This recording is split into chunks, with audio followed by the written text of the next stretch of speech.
all that, but when you look at any demand to change the vote's outcome after certified, here's your chance to tell the world, our viewers, you made the motion to quash, so you're speaking out now. What is the argument for this person, Donald Trump, after the election was certified duly and under law by the Constitution in the state of Georgia, to then demand, at the time secretly demand that officials commit elector and voter fraud?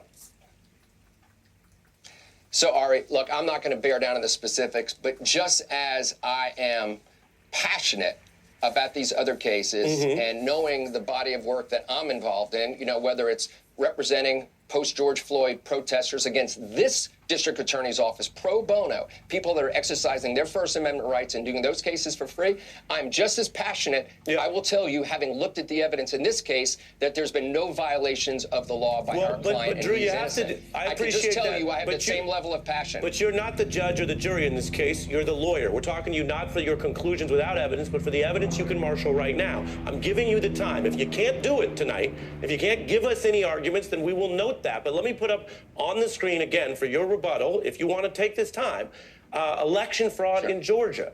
If you request or attempt to cause another person to engage in voter fraud, that's criminal solicitation.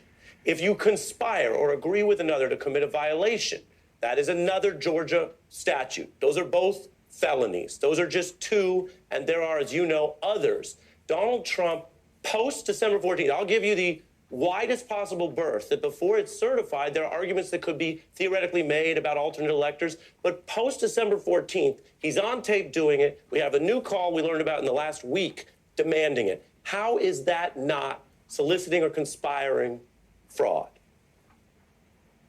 Yeah, so Ari, I'm familiar, my team is familiar with all those statutes.